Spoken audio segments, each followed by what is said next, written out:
আমরা দেখবো কিভাবে আমরা একটা উবুন্টু সার্ভারে যে কোনো একটা লারাভেল প্রজেক্ট ডিপ্লয় দিতে পারি। তো আগের ভিডিওতে আমরা দেখছি যে আমরা কিভাবে ল্যাম্প স্ট্যাক ইনস্টল দিতে পারি। ল্যাম্প স্ট্যাক ইনস্টল দেওয়ার পরে আমরা যদি কোনো একটা লারাভেল প্রজেক্ট ডিপ্লয় দিতে চাই আমাদের সার্ভারে, তাহলে প্রথমে আমাদের যেটা করতে হবে যে আমাদের লারাভেল প্রজেক্টের জন্য যে ডাটাবেসটা লাগবে সেই ডাটাবেসটা আমাদের ক্রিয়েট করতে হবে। তো ডাটাবেস ক্রিয়েট করতে হলে আমাদের হচ্ছে প্রথমে মাইএসকিউএল সার্ভারে হচ্ছে লগ ইন করতে হবে। তো মাইএসকিউএল সার্ভারে লগ ইন করতে হলে আমরা একটা কমান্ড দেবো, সেটা হচ্ছে মাইএসকিউএল -u। এখানে আমার মাইএসকিউএল সার্ভারে যে ইউজার নেম সেটা দিতে হবে। তো এটা হচ্ছে যখন আমরা ল্যাম্প স্ট্যাক ইনস্টল করছি তখন যে আমরা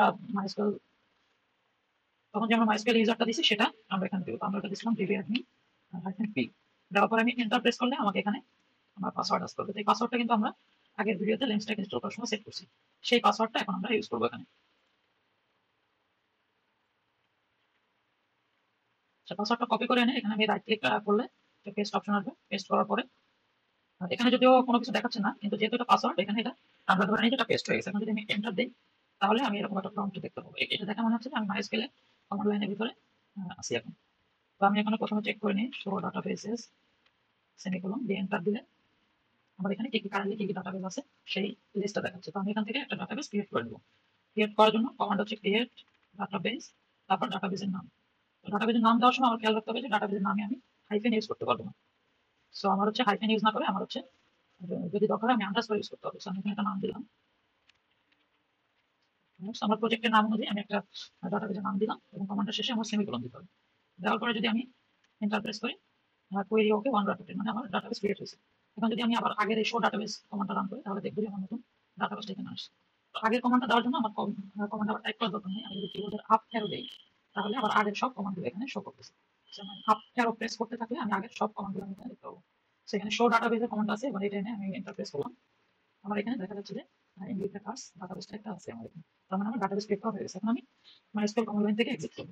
এক্সিট প্রেস টাইপ করে এন্টার প্রেস করলাম। এরপরে আমার কাজ হচ্ছে যে আমার যে লারাভেল প্রজেক্টটা সেটা গিটের মাধ্যমে আমার এই সার্ভারে ক্লোন করা। তো গিট অলরেডি আমার উবুন্টু সার্ভারে ইনস্টল করা থাকবে।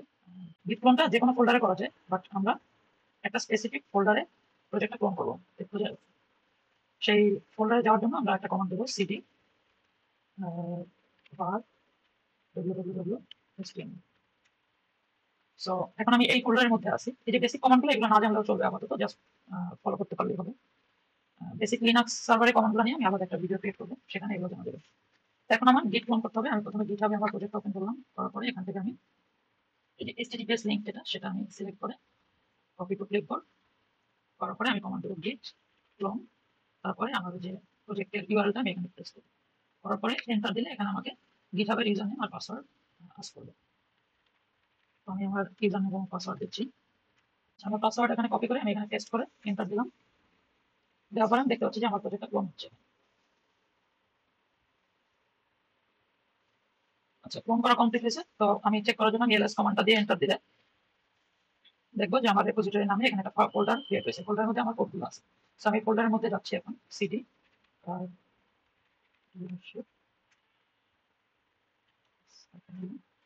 সো এলএস এলএস কমান্ডটা দিয়ে আমি দেখতে পারি যে আমার কোন একটা ফোল্ডারের মধ্যে কি কি ফাইল বা ফোল্ডার আছে। সো এখানে দেখা যাচ্ছে যে আমার প্রজেক্টটা প্রপারলি ক্লোন হয়েছে।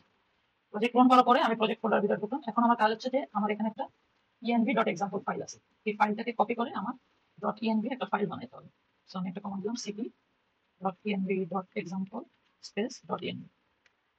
তারপরে আমি যদি আবার এলএস কমান্ডটা দিই দেখবো যে আমার .env একটা ফাইল পেয়ে গেছে। এরপর টাস্ক হচ্ছে আমার এই .env ফাইলটাকে মডিফাই করে আমরা যে মাত্র একটা ডাটাবেস ক্রিয়েট করলাম এবং আমাদের যে MySQL ইউজার মানে সার্ভারের যে ইউজার এবং পাসওয়ার্ড আছে সেই জিনিসটা এখানে সেট করব। তো .env ফাইলটা মডিফাই করার জন্য আমি এটাকে vim এডিটর দিয়ে ওপেন করব। আমি কমান্ড দিলাম vi.env দিয়ে আমি এন্টার প্রেস করলে আমার ফাইলটা এখানে ওপেন হলো। তো ওপেন করার পরে আমি এখানে এই যে ডিবি কানেকশন যে সেকশনটা আছে সেখানে আমি আপডেট করব। তো আমি এই ফাইলটা এডিট করার জন্য প্রথমে আই প্রেস করে ইনসার্ট মোডে গেলাম। ইনসার্ট মোডে যাওয়ার পরে আমরা এখান থেকে ডিবি কানেকশন MySQL ঠিক আছে, ডিবি হোস্ট এটা ঠিক আছে, পোর্ট ঠিক আছে, আমাদের আপডেট করতে হবে ডাটাবেস। ডাটাবেস আমরা মাত্র একটা ক্রিয়েট করলাম, সেটা হচ্ছে ভিক্টা আন্ডারস্কোর কার্স। আর আমাদের ডিবি ইউজার নেম হচ্ছে ডিবি অ্যাডমিন। আর পাসওয়ার্ডটা আমি এখানে কপি করে পেস্ট করতে। আমাদের সব ইনফরমেশন এখানে এডিট করা হয়ে গেছে। আমাদের আপাতত এখানে আর কিছু চেঞ্জ করা লাগবে না। তো এখন আমরা যেটা করবো এসকেপ বাটনে চাপ দিলে আমি এই ইনসার্ট মোড থেকে বের হলাম। তারপরে আমি ফাইলটা সেভ করার জন্য :wq দিয়ে এন্টার প্রেস করলাম। তো আমার env ফাইলটা মডিফাই করা হয়ে গেছে। এখন আমার হচ্ছে কম্পোজার ডিপেন্ডেন্সি গুলো ইনস্টল করতে হবে। কম্পোজার ডিপেন্ডেন্সি ইনস্টল করতে হলে আমাদের কমেন্ট করবো কম্পোজার ইনস্টল ইনস্টল দিয়ে enter. Do not run composer root user, যেটা আমরা এখন আপাতত ইগনোর করি, ইয়েস প্রেস করলাম।